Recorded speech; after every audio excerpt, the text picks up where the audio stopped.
Good morning, everyone. How are you doing? Good. First, I want to thank Sue for the amazing introduction, and I want to thank you for choosing to spend your time with us. From just the conversation in the green room, you're going to have fun, and you're going to leave with some ideas buzzing in your head. To set the stage, I thought about a few use cases that I could share to sort of whet the appetite of our panelists and whet your appetite, because we want to hear your questions, your observations, your aha moments. So please don't hesitate to text your questions or enter them on the app. We want to address as many of them as possible, and that's what would make this panel even better. So I thought, what kind of use cases can I share at a GEOINT event? I can pull from so many use cases from the Open Geospatial Consortium, because geospatial is everywhere. And then every time I find myself going back to my kids and examples from my kids who I think inspire me all the time. So if I can share a couple examples also to sort of highlight that what we're going to talk about here is really mainstream at the same time. So my first example, and it's so fresh, I took my two boys to Universal Studios Orlando for spring break. So anybody here have kids or still is a kid at heart? So we go to this park, and at the entrance of the park, they hand you a paper map, or there's this QR code that you scan, and then you get the map on your phone. So we chose the QR, and that map changed our whole experience. We could always see where we are in this huge park. We could see the wait times of our favorite rides in real time. We could see where the Mardi Gras parade is, so we can catch it. They had the weather, the humidity, because it was Florida. And they also had the locations of the concession stands that sell drinks and water and all of this. If you have kids, this map was a lifesaver, right? That's a map. My other example, which also just fascinates me, and again, I'm just trying to whet your appetite here, Minecraft. So I have my younger son, he's 10, and he's a Minecraft, don't want to say addict. He loves it a lot. And he has this map in Minecraft, and when I asked him, like, how do you do this? So it turns out that you can create your own map. It's a blank map. You get all the elements. You get a compass. You get the elements of the map, and it's empty. And he's like, let me show you how I populate my map. And of course, there's the blue dot or whatever that is, and he takes this new object in the game and starts walking around, and then the map starts popping up, showing what he is seeing and showing all the stuff that he has built, highlighted, and where his friends on that server are. And that was his map, and he would take it everywhere. And it reflects what he's seeing, what he's building, and where he's been. So, wow, right? These are examples just from kids. And as we were going backstage, we had, just in our conversation, so many other examples. My favorite was sort of this, a little competition between Ed and William on who loves maps the most. So maybe Ed, I will start with you. Ed is no stranger. He's a thought leader. You've had the Ordnance Survey perspective. You have the Google perspective. So, can you say it like you said it in there? I love maps. Oh, absolutely, I love maps. I guess most of us would be somewhere else if we didn't really love maps. I think what's fascinating at the moment is maps is now just such a flexible term. What do we mean by the map? From historic times of someone writing on a cave, here's where we're going to go hunting, to the metaverse of today and augmented reality. We're displaying, we're communicating, we're telling stories about geographic information. the map is the term that we use, but it means so many different things today. And I think, for me, the most fundamental point, the real inflection point in many ways in terms of what a map actually means, is when we were able to start to put maps on our mobile devices, and those mobile devices had that ability to know where you were, the blue dot. And that blue dot actually represents not just your location, but it indicates the fact that the map is not something that's passive anymore. It's something that you interact with. It's something that you change the way the map is displayed depending upon what you do. But also really interestingly, and from an intelligence point of view, something that we've seen very recently is the map is implicitly sharing your information as you're using it. We saw this in the Ukraine just very recently. Our relationship with a map now is not just passive, it's two-way. We're interacting with the map is changing its contents depending upon what we're doing, but we're also sharing what we're doing with the developers of that map in different ways. And there's a virtuous circle. The fact that you're using a map application will inform other users of that map application what's going on in a particular area. So the actual term map, I think, is elastic, and that's great. Let's keep it that, because fundamentally it's about the geographical information that sits behind how we represent it. Thank you, Ed. And I see Lee, nodding his head. So Lee is no stranger. He's the geographer of the United States. And backstage, he was saying, you see the maps that are behind us? He actually has a story about each and every one of these maps. So Lee, you have, I think, the most experience of all of us. Do you love maps? Yeah, I wasn't part of that conversation earlier because I think I would have weighed in as another lover of maps. And I'm not going to give a story about each of these maps. I was just threatening to do that and take up the entire 45 minutes. But I think in a way, this topic couldn't be more in my wheelhouse because my office has been a map-making shop for 100 years now. But in a way, we're a bit different than the rest of the panel because we're focused on the end product a lot more than the back-end technology. And we're always thinking about what the purpose of the map is. And to me, that's the real value of a map, that if it doesn't have a purpose, then you're not really creating the map as best it should be. We also pride ourselves on cartography, and I think a lot of times we forget that cartography is an art, not just a science. And I think that's really important for lovers of maps, that maps need to be visually compelling as well as providing a lot of information. And I think when we talk about Foundation GEOINT, as important for mapping, we also need to realize that that's just one component of a map.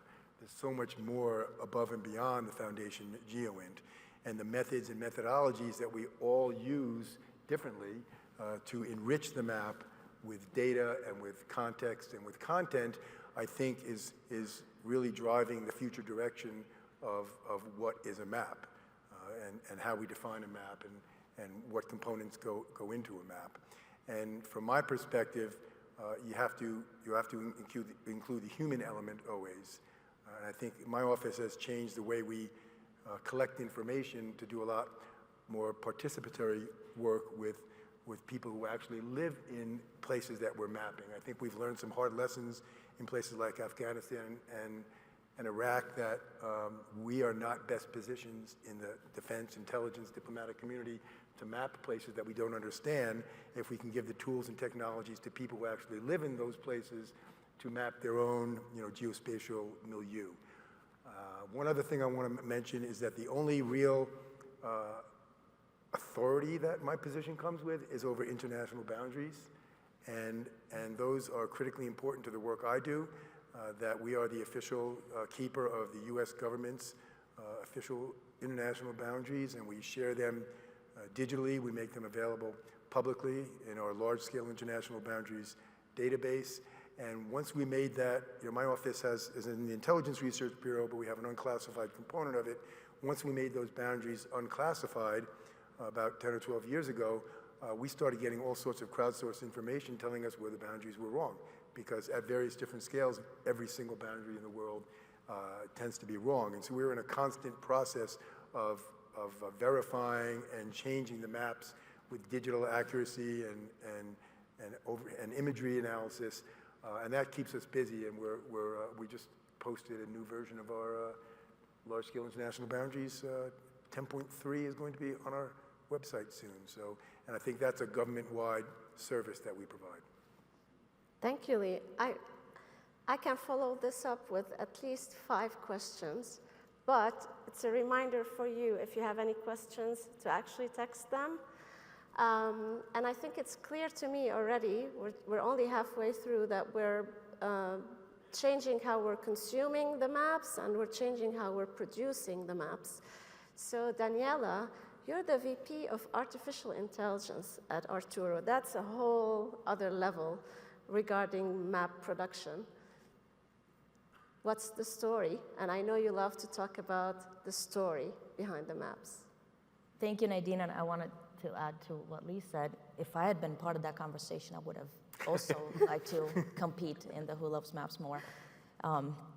One of the things that I wanted to point out is, if you are not familiar with Arturo and you've not heard of it much in the GEOINT community, is because we are what we call a closet geospatial intelligence company. We work in the insurance industry. We are very much a commercial entity. And one of the things that we have to do is create insights from maps. So it used to be said that an image is worth 1,000 words. Maps now are, to me, a story. They used to be telling you where things are and perhaps how to get there. Now maps, I believe, start telling you why you should go somewhere. And we've seen this advent, especially with the machine learning and artificial intelligence models and cloud computing.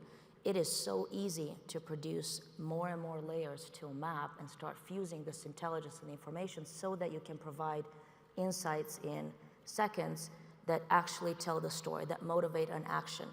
And I love what Lee said. Maps are meant to be about the final product. Just because you have a map doesn't mean it is the right map, doesn't mean that it's been vetted, validated, also doesn't mean that it tells you necessarily the full story that you need.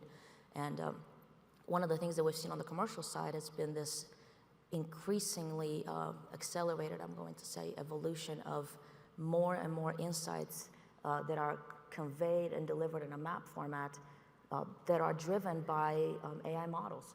And that is to, I'm going to say, complement the plethora of petabytes of data and pixels that we as a community are thriving on, I will say, but we still don't have the ability to fully analyze everything and get the benefit of all of these, you know, whether it's aerial imagery, so think of Vextel or GIC, there's balloon data coming up now, there's SAR images, there are so many modalities that we don't even know as a community how to parse and ingest, but we do need to get to those actionable insights and intelligence fast. And we need that at the edge, and we need that on demand, and we need that in bulk. So we can no longer separate the ability of creating maps from the ability to do remote sensing and do the science and the art of cartography, understanding where these political boundaries are, but also combining them or fusing them, I'm going to say, with insights that are algorithmically derived to provide that intelligence right away. So maps, one of my favorite things to do in my spare time, which I have very little at the moment, is I like to go off-roading, and my favorite maps are actually contour maps by USGS. They're fabulous, they're huge. I realized about a year ago that my kids had no idea how to read those maps. And one of the things that I noticed is everybody's now super electronic. They will pull up a phone and pull up a map, and layers start coming in, and the maps are becoming no longer static. They are dynamic. They are, I think you used the word before, Ed, in our conversations, self-healing maps. They are derived by your activity.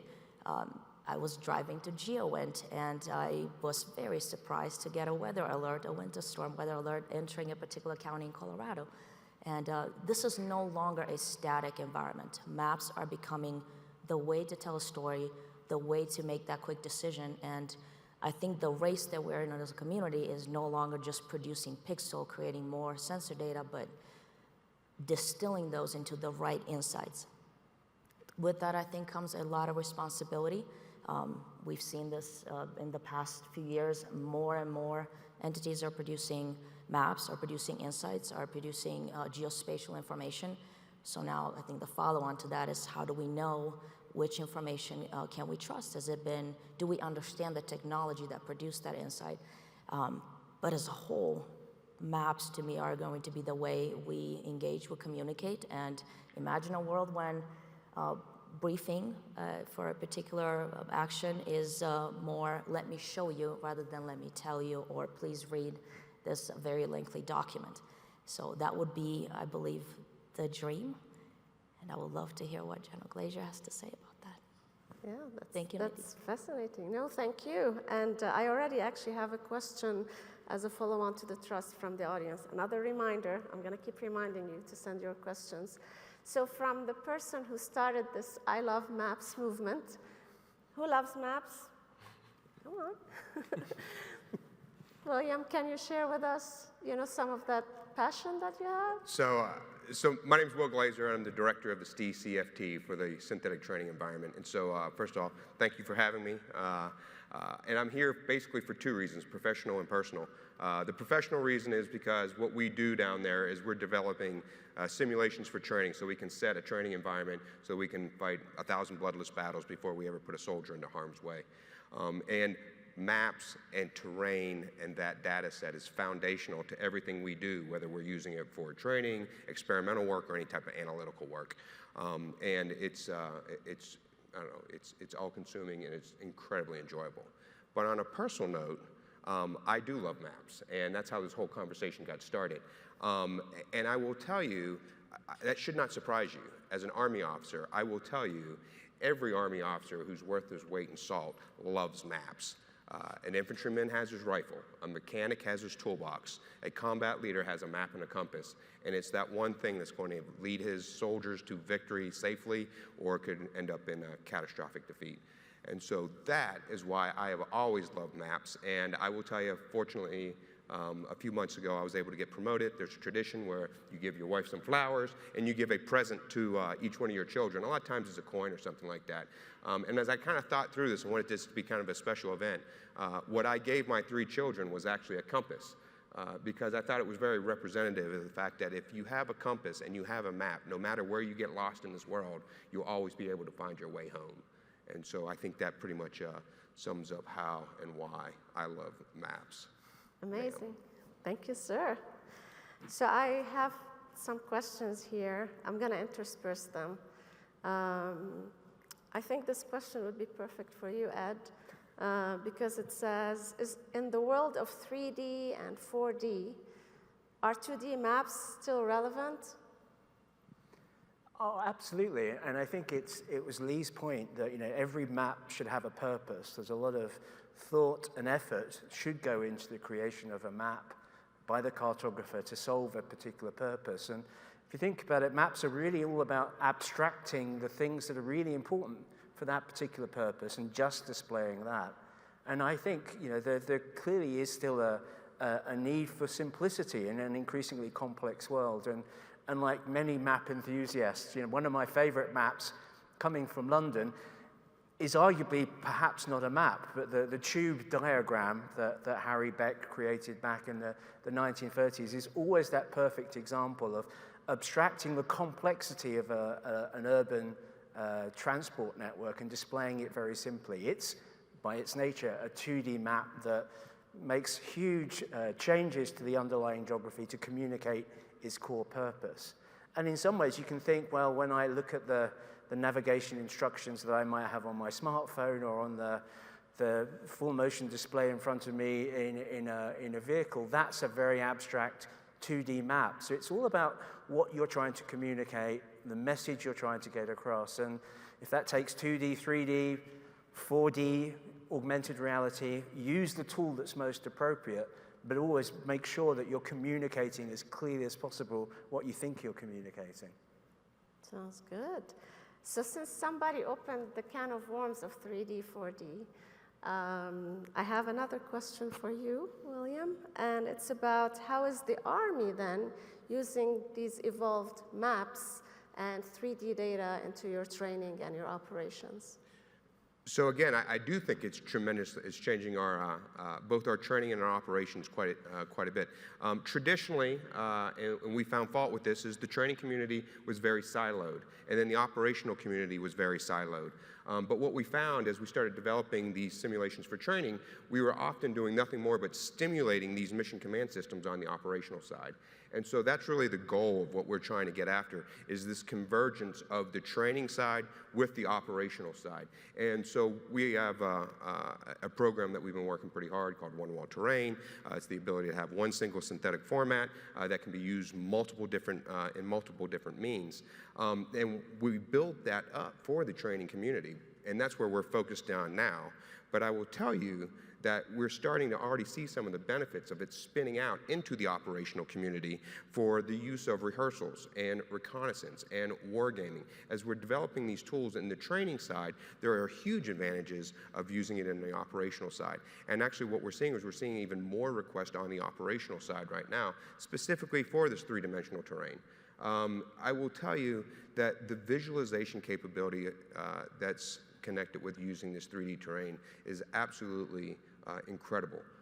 I can go through and name numerous historical examples on if a commander truly was able to appreciate the third dimension of the terrain, he would have put together a much different plan and things would have gone much more smoothly. And one of the most recent events, if you got the opportunity to see the outpost in Cop Keating, they placed an OP, a cop at a very difficult spot. And anybody that had actually looked through that terrain with a three-dimensional map, they would have very clearly have realized that.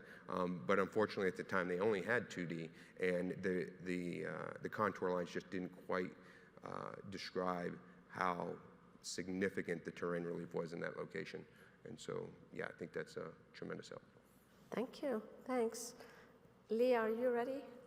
There are questions. I love this, everybody in the audience, because some question says, this is to Lee, this is to Ed. So the question is about your experience, of course, and the office that you run, that you've done boundary policy guidance, maps related to emergency response and environmental issues and food insecurity and human rights violations, climate change recently, and maybe not recently, right?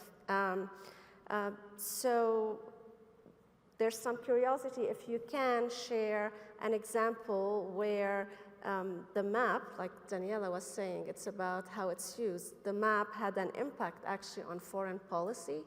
Is there an example that you can share with us?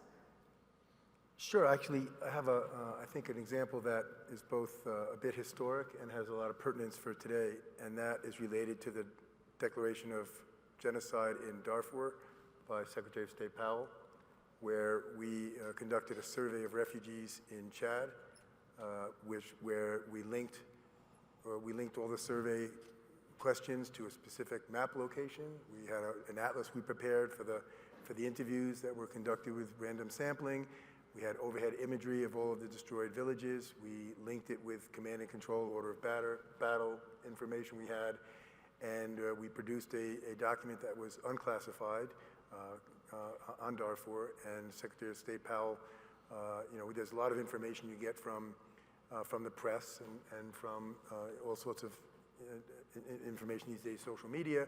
But he wanted his own geographer's office to provide him information, and it was a map-based survey. And he actually, I have a photo of him holding it in front of Congress when he declared genocide in Darfur. And as you can imagine, we've learned a lot over the years. We had a similar experience in Burma. We did a study in Burma, and that was cited by Secretary of State Blinken at the Holocaust Museum just last month when he declared genocide in Burma. And we are working on accountability, war crimes issues in the current war in Ukraine.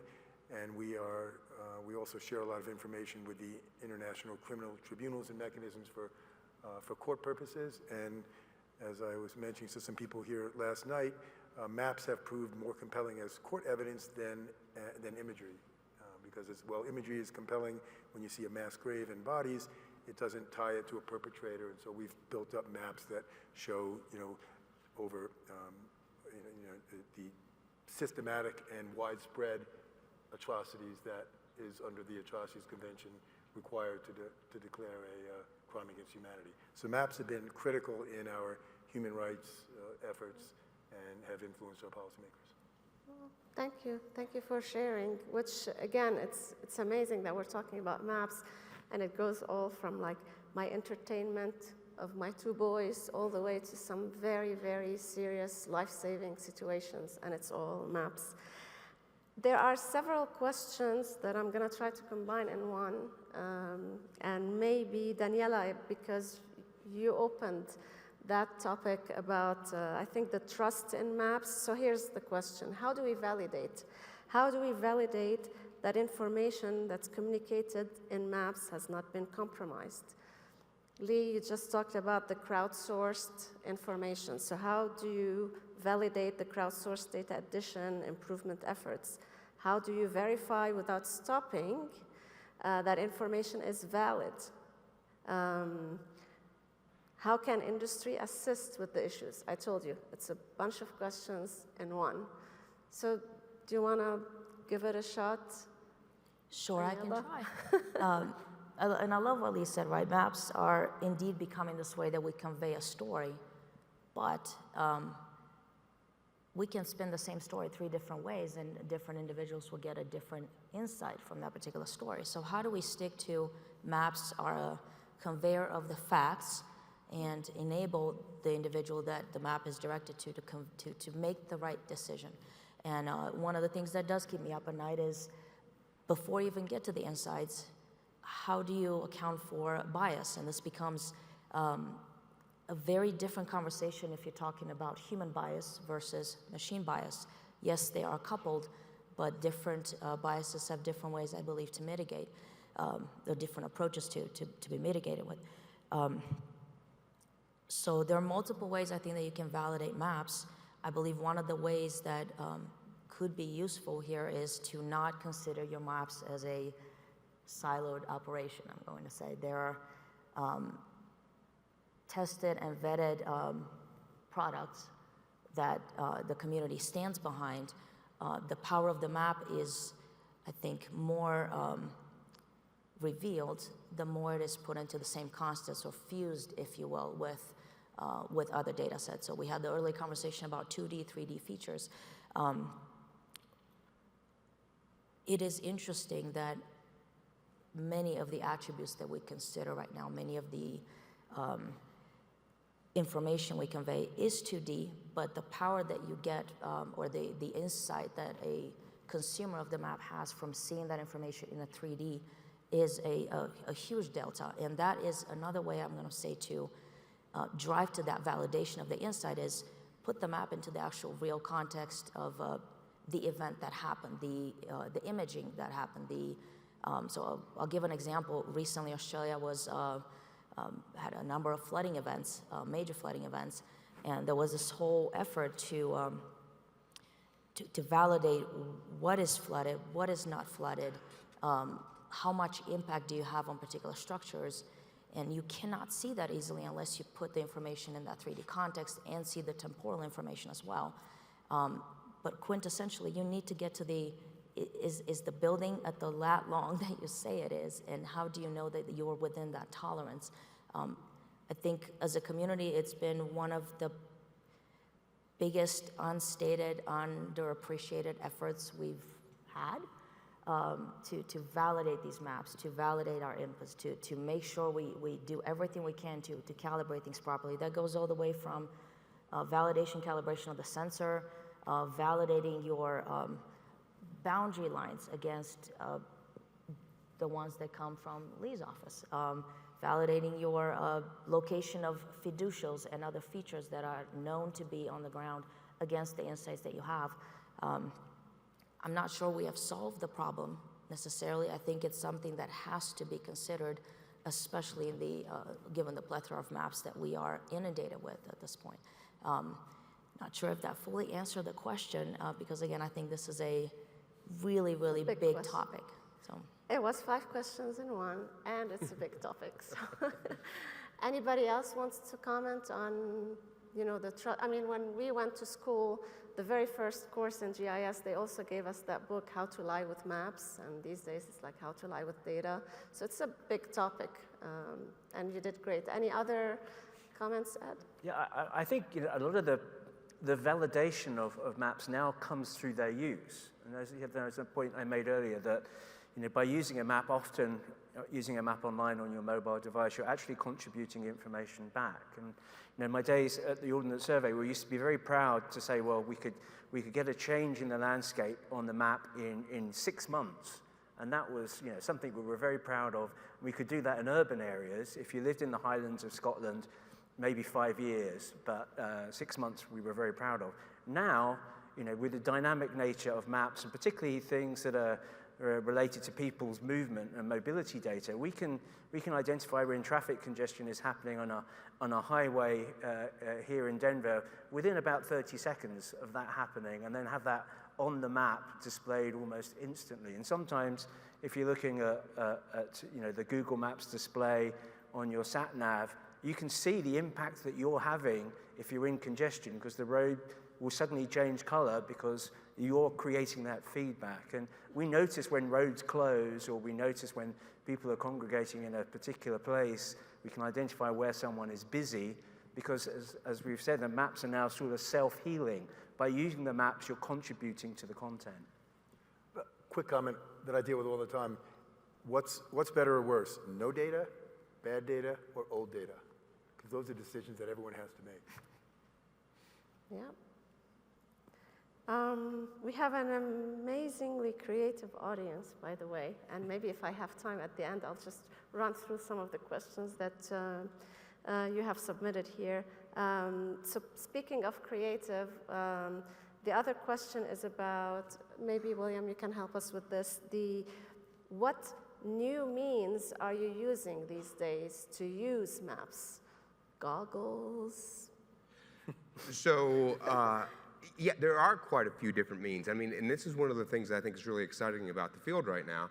And it wasn't all that long ago that I was a company commander, and we were attacking into Iraq. And I had a company of 140 people, and we had 3 maps. We seriously had 3 maps. And with the ability to display maps on everything from goggles to laptops to PCs, because we are a very instrumented army today, it does basically 3 things. First off is the ability to visualize the terrain in 3D is absolutely critical for commanders and soldiers to understand the operational environment that they're currently in. And so that has been an absolutely huge advance as we're able to share it across the force. And then there's this idea of displaying it in both echelon and in width. And when I sit there and say that, we only had 3 maps for the company. But when I say in echelon, now that everybody has these digital platforms, you can share those maps from the lowliest private to the highest ranking guy and have everybody on the same sheet of music. And so that's an amazing capability.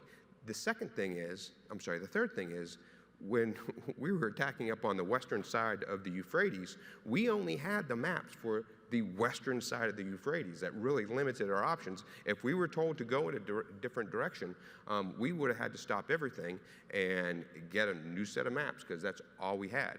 Now, with the way we can display these data, whether it's in goggles is kind of a new thing, but I think it's tremendously helpful, and we're experimenting in quite a few different ways with that. But again, we're using ATAC devices, which are basically cell phones for soldiers that they can actually receive messages and see the map data and know exactly where they are in relationship to their peers and where the enemy is tremendously helpful. But the idea that you can simply just download a different map that's taking you into a different part of where the operation is taking you versus where you thought you were going is also tremendously helpful.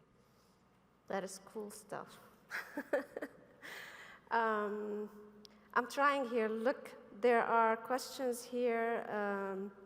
Are mapping scales still relevant? Is a map ever finished? What about machine-to-machine maps? I mean, I'm telling Can you. I do, Yes. are mapping skills irrelevant? Yes, I will tell you, and this goes back to the 2D maps, is I talk about the fact that we're instrumented.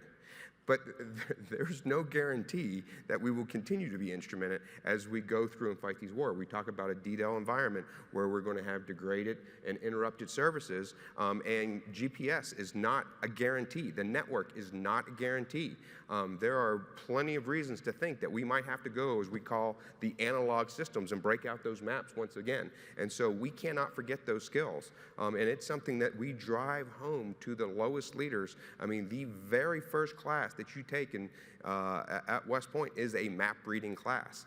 It is the first question that you ask a lieutenant when you're evaluating him during an exercise is you whip out a map and ask him, where are you at? If he can't answer that question, everything else is irrelevant. And so the idea that map reading skills and the ability to use a compass is going away from our perspective for the operational environment that we work in that's not always going to be instrumented and has the threat of always going down. Yeah, it's absolutely a requirement and will continue to be so. So you're leading into another question, which is if how we conceptualize a map is evolving, what kind of maps or mapping or skills do you think the next generation will be or should be fluent in understanding? Woo, I told you we have an amazing audience. Well, I mean, I think there's a point probably that we should make about all sources of information, maps as well as everything else, is we need to be critical. We need to be able to look at a map and say, okay, where has this come from? Where was the source of this information? How fresh is it? Is it communicating the information that I need? You know, is it appropriate? Is it fit for purpose? And I think those sorts of skills are something that we will always require. It's funny, coming from the UK, every summer there's always a newspaper article that decries the fact that the next generation can't read maps anymore. And it happens regularly every August. The same story kind of comes around. And in reality, you know, large sections of the population could never read a map, and they still can't read a map. But actually, you know, maps are probably more widely used now than at any point in our history, which is something we should be, you know, really thankful for. And that question, I think, that you kind of skipped over, you know, is the map ever finished? I think we as an audience here are different to the people outside. If you ask most people outside, you know, is the map of the world finished? They will probably say, well, yes, it's probably mostly finished. There's not very much more we can add. Whereas we look at the map of the world and say, hey, we've probably only done 10%. There's a lot more of the map that we need to finish. You know, we're at the point in our history still where half the world's population can't identify where they are on the map. There's no way of putting themselves on the map. There's still a huge amount that we need to do. So we should finish with this theme because I'm looking at the clock. Lee, what should we do? What is not finished yet? What's missing? Well, if I could go back to the previous question, I think in terms of what skills people should have or we should educate our youth in, I think the skills to make a map and the skills to understand a map are very different, obviously. And I go back to my own geographic education. I think it's important to have an understanding of place. I mean, that's sort of a core fundamental concept of geography. And I think if however that is taught, you know, may be different and it depends on scale. But that's really, I think, the essential importance of a map. If you don't understand place, then you have no contextual relationship for any map at any scale with any type of delivery system. I work with some AP Human Geography education efforts, and I think that tends to be all about place. So I think we should continue to try to, you know, to make everybody educated in understanding place and let the technology go where it may. And as long as they have a fundamental underpinning of being grounded, if you will, then I think they'll be all right. That's great. So be critical, continue the education. Daniela? I think for me, obviously, coming from industry, one of the key skills I believe that will be the future of map will be both a combo of understanding maps, but probably more of a shift towards a proper and correct creation of maps. And that to me means a mix of data science skills, programmatic skills, geographic skills, remote sensing skills. They are all hinting to this, what I'm going to call the future analyst, right? That has to have a little bit of knowledge of everything because you cannot just have pure remote science and understand how to process those pixels. You have to know how to put them in the right place on the map, and also how to create the right computer software to create and enable this dynamic temporal dimension to the maps that I believe is coming. To General's point, what if you need a fourth map? Or what if there's been a change in your map and you just need to get an update of that change, but not the whole map? That entire ecosystem of map creation, I believe, is evolving much faster than perhaps we anticipated, and that's what we will have to keep up with. And the education of those individuals has already begun, and I am scared to look at my children and realize that when they want to know where they are, they will pull up their phone, and they have no clue where else that will be. So that's a lot on me to train. Thank you, you and me both, and many others. You get the last words, the closing remarks from you. I don't know if I have a better answer than those three. The last thing I always say that it's not just, I don't know, I thought this was an interesting comment, what we talked about earlier, how maps have changed, and the center point of any map today is simply the blue dot, that very self-centered spot on the map on where you're at. Whereas if you grew up like we did in our age, the first question was, which way is north? And so I will continue to drive home with my children to making sure I understand not just where they're at, but which way is north, so they can find their way home. Thank you very much. Thank you, Ed, Lee, Daniela, William, and thank you, everybody, for being with us. I hope your head is buzzing, and maybe the panelists can get back backstage and talk to you later about all those amazing questions. I mean, there's mapping the universe here, so we could go on for the whole day, but we're out of time, and thank you so much for being here. Thank you.